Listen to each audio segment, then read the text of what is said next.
Well, hello there. This is Rod Ballard again. Welcome to Principles of Marketing. Continuing with the video lecture that I believe you'll find interesting. We touched on the roles of sales and marketing briefly, but I think it worthwhile to discuss it further because both people and departments are central to the success of any company. Have you thought of them as basically the same at some point or another? A lot of people do. Oh, I'm in marketing, someone might say, when the person actually sells headlights to Ford Motor Company.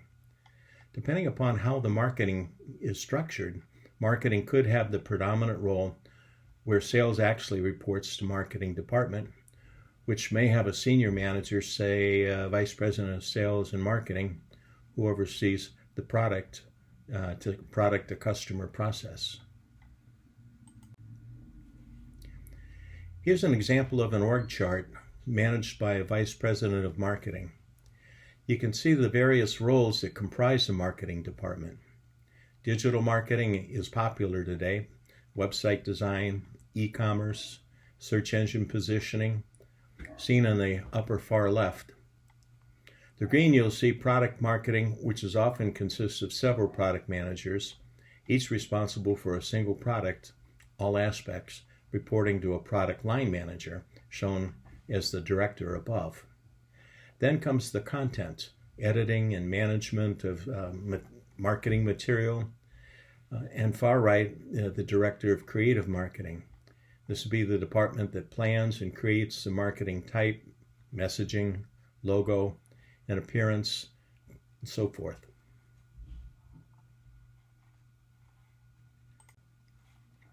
Here's an example of sales-oriented marketing organization, where sales and marketing report to the director of vice president of sales.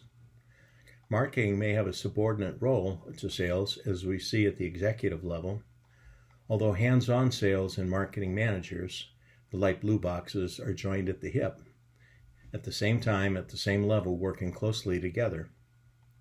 Field or inside sales managers report to the director of sales, and the point of these examples is to demonstrate how closely sales and marketing operate and their interdependency upon one another.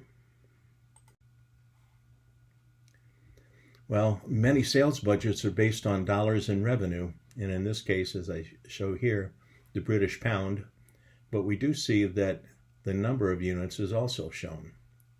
Judging from variance per quarter, seasonality, or cyclical sales is built into the budget. So on a calendar year, along about August, sales and marketing begin to budget the budgeting process for the next year. Marketing is interested in the number of units sold and the aggregate dollar amount. Sales is too, but I'm not much of the number of units. Sales is most interested in tonnage, that is, the aggregate sales volume to meet quota that they will be responsible for. Besides, in the salesperson's way of looking at things, the customer determines the product mix, how many units of each particular product they need. This is a frustrating situation for marketing, who feeds operation, that is, manufacturing, a schedule of the number of units of each kind of product, that is a unit, so that the plant can buy the material and plan production. Digging a little deeper into what goes on in most companies of any size, sales need a competitively priced product with delivery, time-wise, and within a reasonable level of delivery to compete with others selling into the marketplace. The customer will ask, say, how long will it take me to get this stuff? I need it sooner than later. And sales goes to marketing to get the best delivery time. Marketing takes sales forecasts, that is the units, number of units, and creates a build schedule for operations, that is the plan. This is important because operation can save costs by purchasing raw materials or needed parts for the number of products that marketing has forecasted and for the specific time that the finished goods are needed. Tension from the onset between sales and marketing. Sales may not know how many units, and marketing insists on a number of units, and operations must know how many units in order to build what's needed. As you can see, and as you can imagine, the internal managers' meetings get pretty dicey with the push and pull and give and take and best estimate planning that winds up being in the annual budget.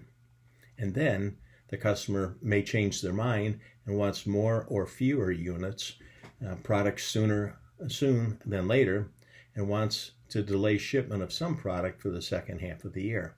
The competition comes into the customer and says, hey, we can do that. Why are you overspending for those products anyway? I can save you another 15-20% per unit on the same products, except for me and my company. And then the customer changes their mind and wants more or fewer units and products sooner than later, wants to delay shipment and wants some products ahead of time. Sales agrees, sort of, that the customer is always right. They write the checks, and that is, the customers write the checks. Sales go back to the marketing department and says that they need a lower price per unit, about 20%. Marketing hits the roof. We can't afford to give up the margin or revenues, they might say, so that they go to operations and ask, how can you improve the cost of our product sold? We need to shave 25% off our selling price. Operations replies, if you gave me a better forecast in the first place, I could schedule more efficiently and improve our cost structure. Back to sales, except this time sales management. And the two departments banter back and forth on how to meet market level pricing while achieving revenue and margin numbers.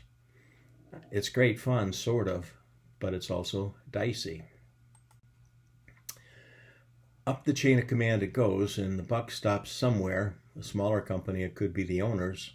In a larger company, it's likely an executive manager, say a vice president of sales and marketing, for instance. She reasons through the issues, speaks with various department heads, considers what's on hand, that is product-wise, that could be included, may be built at lesser costs. It's their call. I spent much of my business life in this role, and it can be fun, and it can be high anxiety too. The boss might say that the sales manager, hey, have your guy ask the customer for a commitment to twice the number of units. We'll work out staggered deliveries to the customer over time and according to their needs.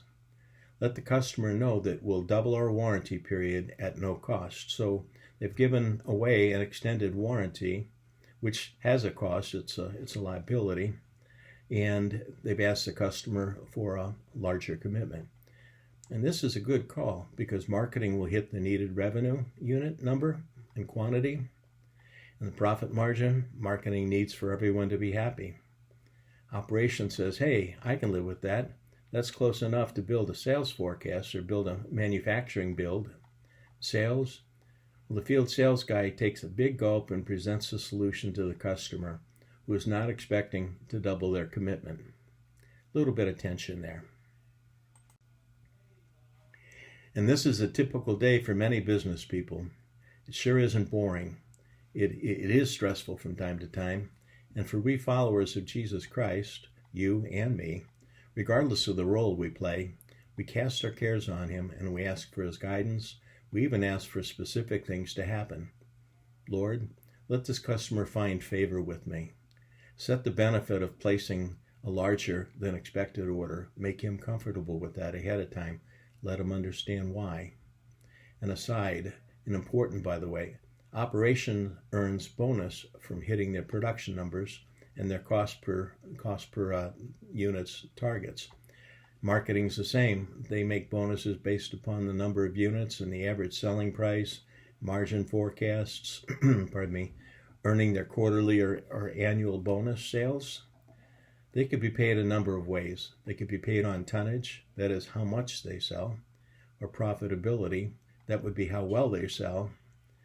And sales may be paid a percentage of the sale, usually on shipment or on payment by the customer, or the total sales aggregate, which over other sales over time, to equal to or exceed the sales quota per month, per quarter, annually, and then they earn their commissions above salary accordingly.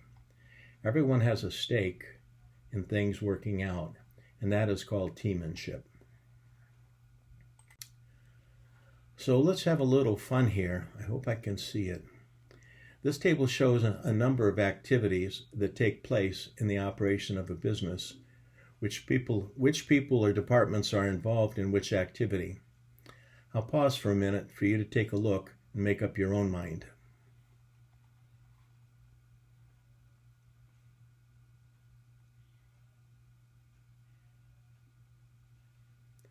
And now I'm going to zoom in close so I can see what I'm talking about.